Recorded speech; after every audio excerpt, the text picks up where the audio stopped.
हमारी इतनी परिस्थिति नहीं, मम्मी के ऊपर भार था हमारे, तो हमारे को आर्थिक दृष्टिकोण से हम डाउन थे। एक बार पैर कुछ चोट लग गई तो मैं रस्सा चढ़ता था, यानी मैंने मेरे ट्रेनिंग में कभी गैप नहीं दिया। कभी मंजिल मिले ना मिले चलते जाओ, क्योंकि हम रुकने से समय नहीं रुकता है।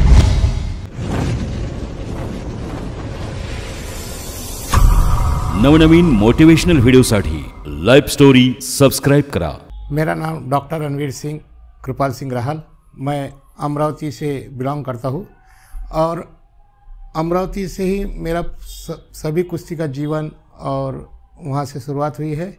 मेरा जन्म 1980 में हुआ और मेरा पूरा एजुकेशन PhD तक अमरावती में ही हुआ है और कुश्ती क्षेत्र में मैं नेशनल लेवल तक, सीनियर नेशनल तक खेला हूँ और कोचिंग फील्ड में अंतर्राष्ट्रीय स्तर पे अनेक बार भारत का प्रतिनिधित्व किया है। और मेरे घर में जब मैं शुरुआती में इतना अच्छे घर से नहीं था और फिर हम कौन सी दिशा जाएंगे ये हमको पता नहीं था, लेकिन अमरावती में जो श्री हनुमान व्यायाम प्रसारक मंडल अमरावती जो जग विख्यात संस्था है, वहाँ हमारे स्कूल से नज़दीक होने के कारण हम वहाँ जाया करते थे। वहाँ पे अनेकों खेल होते थे। फिर हमारे अलग अलग खेल को देखने के लिए हम अलग अलग ग्राउंड पे जाया करते थे और हमें भी वहीं खेलते थे। लेकिन एक दिन हम कुश्ती मिट्टी का जो हौदा रहता है कुश्ती के, वहाँ चले गए। हम जब चौथी पाँचवीं में थे, मैं और मेरा भाई और मेरे दोस्त, तो वहाँ पे अरे तुम क्या, हमारे एक अब जो हमारे कोच प्रशिक्षक थे डॉक्टर प्राध्यापक संजय जी तिरथकर और छोटू पहलवान वस्ताद और आगाश वस्ताद, शुरू वस्ताद, पहलवान वस्ताद, ये सब वहाँ पे पहलवानी कराते थे मट्टी पे। हमारे स्कूल के सामने ही वो कुश्ती का हौदा था, तो हम स्कूल छुट्टी हुई कि वहाँ हौदे के पास में जाते थे। तो वहाँ के वस्ताद बोले, अरे तुम क्या करते हो, अरे इनको लंगोट पहनाओ, कुश्ती कराओ। तो हम नहीं, हम डर गए क्या कराएंगे, लेकिन हमें कुश्ती कराने लगाए। फिर वहाँ के जो पहले के जो मेडलिस्ट या अच्छे पहलवान थे छोटे हमारे उम्र के, उनसे कुश्ती लगाए। तो हमें कोई टेक्निक नहीं आता था ना कुछ आता था, फिर भी हम उनको उठा पटक कर देते थे। तो अरे ये तो कुश्ती भी अच्छा खेलते। तो बोले कल से हमारे जो प्राध्यापक संजय तिरथकर है जो हमारे वस्ताद हैं, तो उन्होंने बोला कल से कुश्ती आओ। तो हम फिर वहाँ गए नहीं, लेकिन फिर वो खुद घर पे आए, वो क्योंकि हमारे घर के पास ही रहते थे। अरे तुम कुश्ती पहलवान बनोगे, लेके गए हमें। और हमारे आजू बाजू के एरिया के 8-10 बच्चे भी हमारे साथ गए। फिर हमारी इतनी परिस्थिति नहीं, मम्मी के ऊपर भार था हमारे, तो हमारे को आर्थिक दृष्टिकोण से हम डाउन थे। फिर भी कैसा भी करके पहले साल हम कुश्ती में स्टेट लेवल गए। उस समय अमरावती विभाग में से किसी का मेडल नहीं था स्टेट में, सिर्फ मेरा ही था, अमरावती विभाग 5 जिले में से। तो अरे बोले ये तो कुश्ती में मेडल भी लेने लग गया।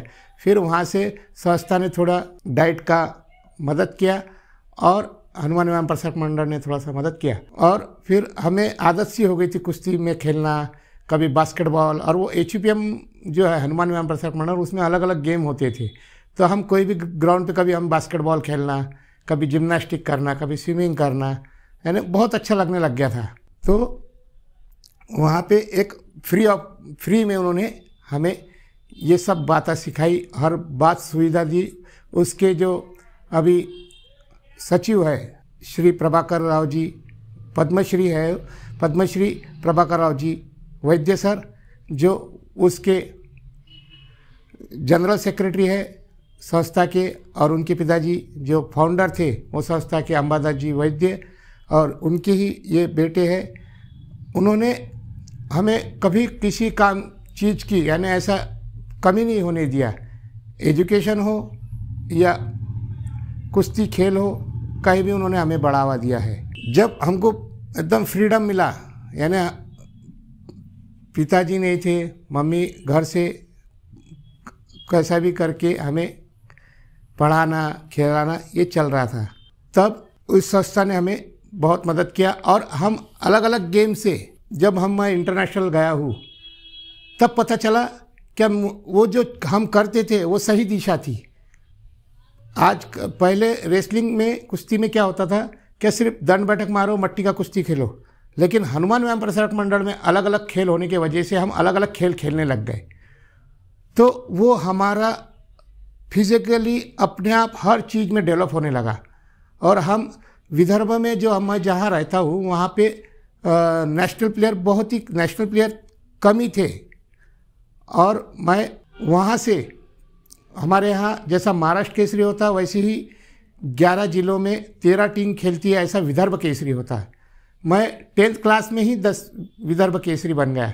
पहले हमारे वस्ताद सिर्फ पहले अमरावती के विदर्भ केसरी थे, प्राध्यापक संजय तीरथकर। वो उनसे मोटिवेट होकर बोले विदर्भ केसरी खेलेंगा। मैं 10वीं में ही था, तो उस साल फिर मैं बोला चलो देखते हैं। वेट मेरा बढ़ गया था थोड़ा सा, विदर्भ केसरी खेला।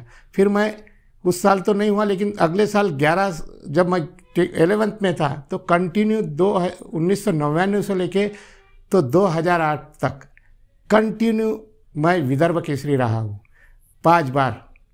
और मैं नेशनल प्लेयर था, सीनियर नेशनल प्लेयर। और मेरा रिकॉर्ड में मैं महाराष्ट्र के अनेक अच्छे खिलाड़ियों से मेरी कुश्ती हुई, हिंद केसरी हुए, जो महाराष्ट्र केसरी हुई, सबको हरा के अनेक बार मैंने महाराष्ट्र में गोल्ड मेडल लिया। उसका कारण ये था क्योंकि हमें एक्चुअली उस टाइम पहलवानी में बहुत ही पूना, कोल्हापुर, मुंबई, ये 4-5 ऐसे ज़िले थे जिनको कुश्ती का नॉलेज था कि भाई हर फिजिकली डेवलप कैसा होगा। लेकिन हमारे विभाग में कोई ऐसा चीज़ नहीं था। लेकिन हम जाने अनजाने में हर खेल खेलने लग गए। जिम्नास्टिक हमारा अच्छा हो गया, स्विमिंग हो गया, तो उसके लिए स्विमिंग, बास्केटबॉल, फुटबॉल, एथलेटिक्स करने लग गए हम। और हम पर्टिकुलरली कुश्ती करें, तो उसकी वजह से हमें बहुत कुछ मिले, यानी नेशनल इंटरनेशनल लेवल तक हम गए। फिर डिपार्टमेंट में जब भर्ती हुआ मैं 2000 में तो एज अ पुलिस कांस्टेबल ही हुआ था।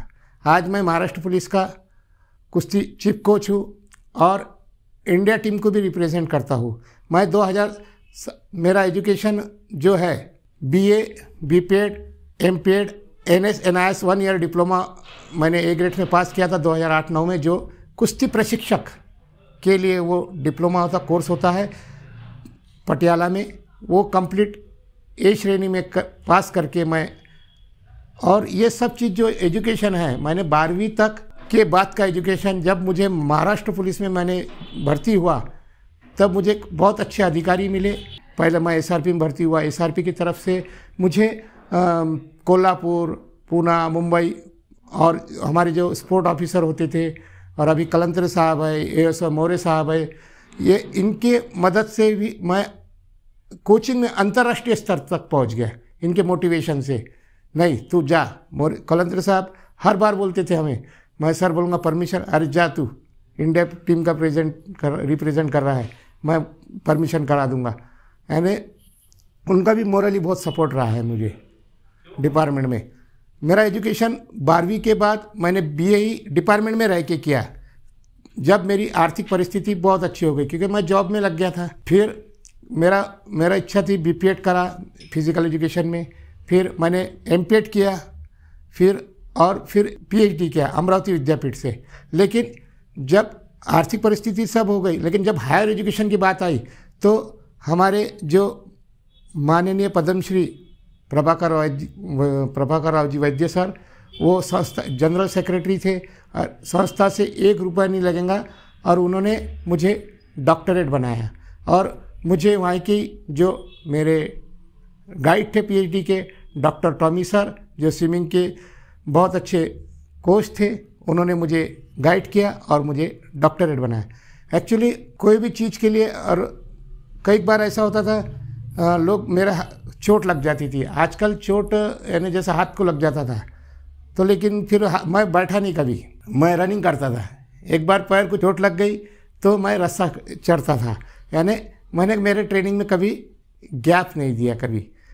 फिर भी मैं नेशनल लेवल तक खेला, और सीनियर नेशनल में मैं 4थे प्लेस तक गया। अगर उस साल मुझे मेडल लग जाता था तो मैं इंडिया टीम में प्रवेश करता था और ओलंपिक क्वालिफायर राउंड के लिए आगे बढ़ता था। लेकिन वो मेरा 2006 का 5-6 का समय था जो डाउनफॉल चल रहा था, लेकिन वो सबसे उच्च स्तर का मेरा परफॉर्मेंस था। फिर मुझे शोल्डर चोट लगने की वजह से वहाँ पे मेरा नेशनल लेवल खेलना बंद हुआ। फिर मैं स्टेट में और विदर्भ में जो परफॉर्मेंस कर सका। लेकिन मैं यही कहना चाहूँगा, कंटिन्यूस लगातार सराव, मंजिल मिले ना मिले चलते जाओ, क्योंकि हम रुकने से समय नहीं रुकता है, हमें उनके साथ ही चलना है।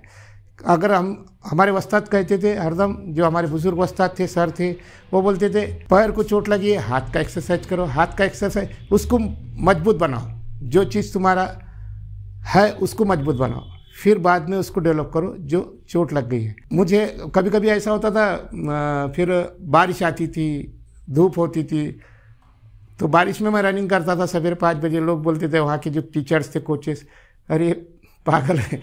मैं बोला नहीं, मेरा आज का शेड्यूल ही है, क्या मैं 10 ट्रैक मारना है तो मारना है, मेहनत करना है। हमारे कोच ने बोला है कि आज से तुमको इतने रस्से चढ़ना है, इतने वो डन बैठक मारना है, सपाटे मारना है। तो एक कम नहीं, एक ज़्यादा करूँगा, लेकिन कम कभी नहीं करता था। यानी और मैं हरदम अपने कोच पे भरोसा करता था। कोच ने जो बोला है वो मुझे 101% करना है, आगे कुछ भी हो जाए बस मुझे करना है। मुझे कोच ने बताया है, क्योंकि उनका जो कोच का अनुभव है उन्होंने डायरेक्ट मुझे दिया है, उसका फ़ायदा मुझे मिलना चाहिए। मैं इस पे विश्वास करता था। मुझे अपने कोच पे विश्वास था, वो गलत बोले या सही, मुझे अपनी मंजिल जाना था। मेरा फिर 2006 में शादी होने के बावजूद मैं 2 साल महाराष्ट्र चैंपियन रहा, महाराष्ट्र में मेडल लिया। शादी के बाद भी मेरे मिसेस ने मुझे मोटिवेट किया कि आप घर परिवार का टेंशन लो मत, जब तक आपका दिल करे कुश्ती खेलो। फिर मैंने बोला आगे एजुकेशन और NIS, और फिर मैंने MPED भी PhD किया। बहुत दिन बाहर भी रहना पड़ता है, जैसा भी खेल में कई कैंप है, इंडिया कैंप है। और मेरा अभी तक 2018 में मैंने UWW कोर्स पास किया है, जो अभी हमारे भारतीय कुश्ती महासंघ के अध्यक्ष है माननीय ब्रजभूषण शरण सिंह सर, और जॉइंट सेक्रेटरी हमारे विनोद तोमर सर है, जो WFI के जॉइंट सेक्रेटरी है। ये लोगों ने एक नीति चेंज कर दिया है हमारे पूरे भारत। ओलंपिक में हमें 2-3 मेडल लेने की आशा रहती, 4 मेडल लेने की आशा रहती। हम पिछले ओलंपिक में बेस्ट ऑफ 3 में आने के चांसेस थे। ओलंपिक में इतने हमारे मेडल है कुश्ती में, उसका कारण है माननीय ब्रजभूषण शरण सिंह, जो हमारे WFI भारतीय कुश्ती संघ के अध्यक्ष हैं, और जो हमारे भारतीय कुश्ती संघ के WFI में जो स्टाफ है, जो काम करता, मैं देखा उनका काम, उन्होंने सही में भारतीय कुश्ती को बहुत उच्च स्तर पे ले गया। क्योंकि मेरा कारण है, मैं ऐसी जगह से बिलोंग करता हूँ क्या जहाँ कुश्ती है ही नहीं, लेकिन फिर भी मैं वहाँ तक नेशनल खेला हूँ। मैं NIS टॉपर था। फिर उन्होंने एग्ज़ाम निकाले UWW के, जो एग्ज़ाम पास होंगे, जो क्वालिफाई कोच होंगे, वही इंडिया टीम को रिप्रेजेंट करेंगे। तो उनकी जो नीति थी वो बहुत सही हुई। और आज देखो ओलंपिक में हम कहाँ पर है, वर्ल्ड चैम्पियन बने हर जगह। कैडेट में वर्ल्ड चैम्पियन रहे हम, जूनियर में वर्ल्ड चैम्पियन रहे हम, और ओलंपिक में आपको पता ही 4-4, 5-5 मेडल है अभी हमें। तो इसका कारण है एक भारतीय कुश्ती संघ की कार्यप्रणाली एक बहुत बेस्ट है। तो उसका ही नतीजा मैं हूँ, क्योंकि मुझे मौका मिला 2017-18 में क्या UWW से लेवल 1 कोर्स, लेवल 2 कोर्स करके मैं नेशनल कोच बन सका। इंडिया टीम को रिप्रेजेंट किया 2018 से। तो आज तक मैंने 5 देश में अपने देश के लिए कोच का भूमिका निभाया हूँ। मैं पहले उज्बेकिस्तान गया हूँ, फिर ईरान, चाइना ताइपाई, रशिया, और अभी बल्गेरिया अभी जस्ट जाके आए हूँ वर्ल्ड चैम्पियनशिप में, जूनियर वर्ल्ड चैम्पियनशिप में। तो आज बहुत अभिमान लगता है। और जब भी हम किसी देश के लिए या हमारे गांव के लिए, शहर के लिए, महाराष्ट्र के लिए, यानी स्टेट के लिए या देश के लिए जब खेलते हैं, तो निश्चित ही हम रिजल्ट देते हैं, क्योंकि एक मोटिवेशनल अलग चीज़ रहती है हमारे देश के लिए, हमारे नाम के लिए।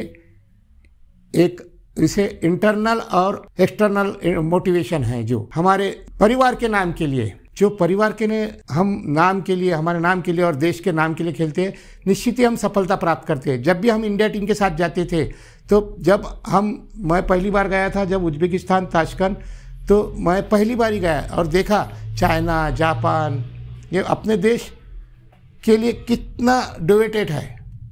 वो अपने देश के झंडा जब भी जो फर्स्ट लेता है, गोल्ड मेडल लेता है, उसका झंडा ऊपर लहराया जाता है और उसका राष्ट्रगान गाया जाता है। तो वो उसके लिए पूरी जान लगा के अपने देश के लिए नाम कमाने के लिए वो काम करते हैं। तो जब मैं कैडेट की टीम लेके गया अंडर 17 की, मैं बताया सभी बच्चों को, पहला दिन हमारा अच्छा नहीं था, लेकिन देखो वो देश के लिए, अपने झंडे के लिए कितना जान लगा देते हैं। मर जाएंगे लेकिन हम देश का नाम नहीं झुकन देंगे। तो मैं उन सभी को पूछा क्या राष्ट्रगान कौन कौन गाएगा, कौन अपने झंडे का ऊपर चढ़ाएगा। तो सभी सर बोले हम करेंगे। तो दूसरे दिन हमारा इतना अच्छा रहा कि हमें 6 मेडल मिले और उसमें हमें 2 बार राष्ट्रगान गाने का मौका मिला, क्योंकि बाकी के ब्रांज और सिल्वर थे, लेकिन 2 ने गोल्ड लिया। लेकिन मोटिवेशनल, एक देश के लिए अगर हम काम करने का सोचेंगे, भारत देश ही ऐसा है कि हमने देश के जब नाम लिया है, हम जरूर ये सफलता प्राप्त किया है। देश की आज़ादी की बात करो या खेल में बोलो या कोई भी फील्ड में रहो, इसीलिए देश का सम्मान ये सभी अपना सम्मान है। इसको सोच के अगर हम खेलेंगे तो, या खेलेंगे या कोई भी फील्ड में काम करेंगे, तो हम निश्चित ही सक्सेस होंगे। और कभी भी अपने कोच पे भरोसा करो। एकलव्य ने गुरु द्रोणाचार्य के पुतला बना के अपना गुरु बनाया था और उनका पुतले को भरोसा करके उन्होंने एक बहुत अच्छा धनुर्धारी बने थे। एक अपना बहुत बड़ा उदाहरण है। लाइफ स्टोरी मराठी, इन्होंने मुझे यहाँ पे इस मोटिवेशनल इंटरव्यू के लिए इनवाइट किया और मैं इनका बहुत बहुत धन्यवाद मानता हूँ। धन्यवाद। लाईफ स्टोरी हे चॅनल प्रेरणादायी लोकांचा जीवन प्रवास कसा झाला हे दाखवण्याचे काम करते। जर तुमच्या आसपास लोकांमध्ये अशाच काही प्रेरणादायी लाईफ स्टोरी असतील तर आम्हाला कळवू शकता। त्या लाईफ स्टोरीज आम्ही लाखो लोकांपर्यंत पोहोचवू, ज्याने इतर लोक इन्स्पायर्ड होतील। कॉन्टॅक्ट नंबर डिस्क्रिप्शन मध्ये पहा।